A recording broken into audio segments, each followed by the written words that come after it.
Here we have two of the newest members of the family, guys.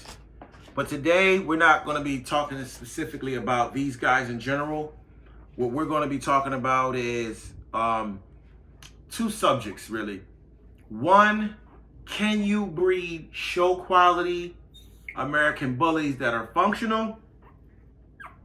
And can you breed show quality bullies that are functional? Or does a more healthier, more family oriented dog, dare I say athletic dog, more functional dog, will that dog be able to go to the ring and compete? And the short answer is no. You cannot create a dog like an American Bully that is going to be, super sized, super big,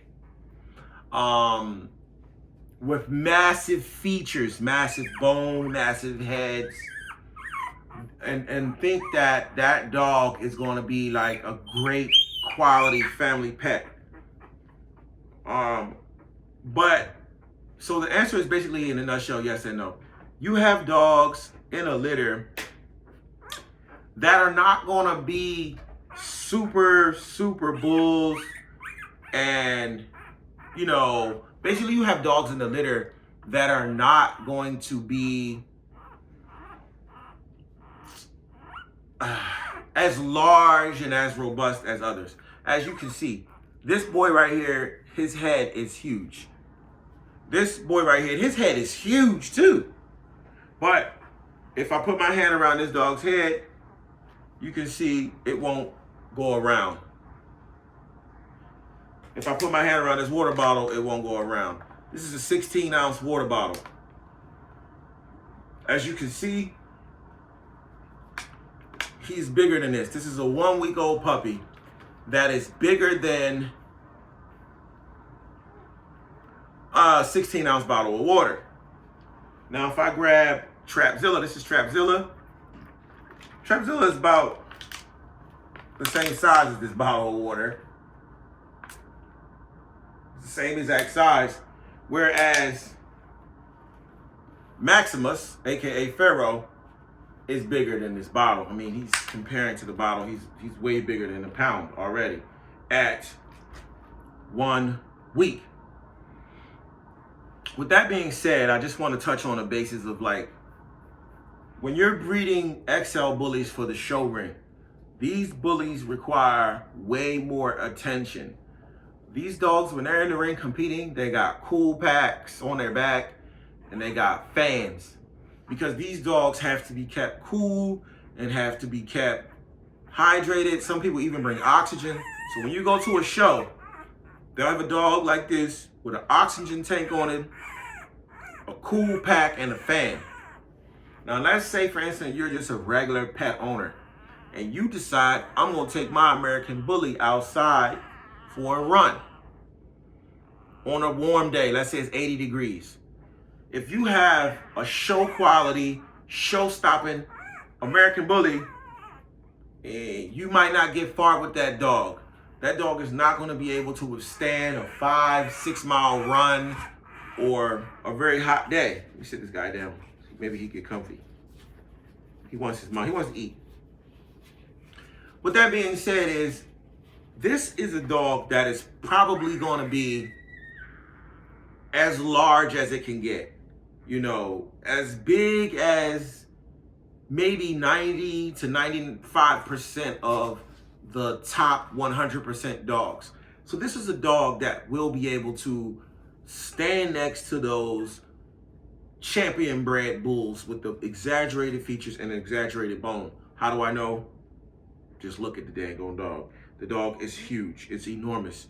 It's big. It's outrageous. So I know that this dog is going to be like that. Now the other dog, Trapzilla, he's asleep over here. I'm not going to bother him. He may not be as exaggerated or as bully as him, or he may catch up, but I doubt it. With that being said, we are going to produce and incorporate large champion bred bulls. But at the same time, we are also going to make bulls that can be pets, dogs that can withstand long walks, or at least if you keep them real trim, they'll be able to, do long walks. So basically, the moral of this conversation is this: if you purchase a bull, just realize that there's limits to what that bull capabilities are because of the size and just the sheer mass of that dog with that head size. Just imagine you walking around with a head twice the size as your head, or body twice the size as the body you have now.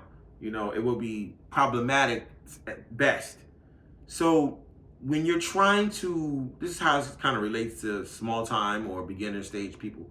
When you're trying to breed bulls that are exaggerated features, champion bred bulls, or bulls that can compete in the championship,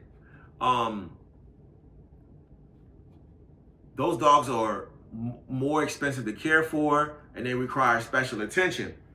So you got to be careful when you sell these dogs to the public and let them know that this dog requires special attention and special care. Also, producing these dogs for a beginner, we only have 4 puppies in this litter because this guy right here bullied everybody out of the milk. Him, Maximus, and Trapzilla. Look at the head. They bullied the other puppies for the milk that was available. This is a very big dog, very exaggerated. This is going to be a big boy, guys.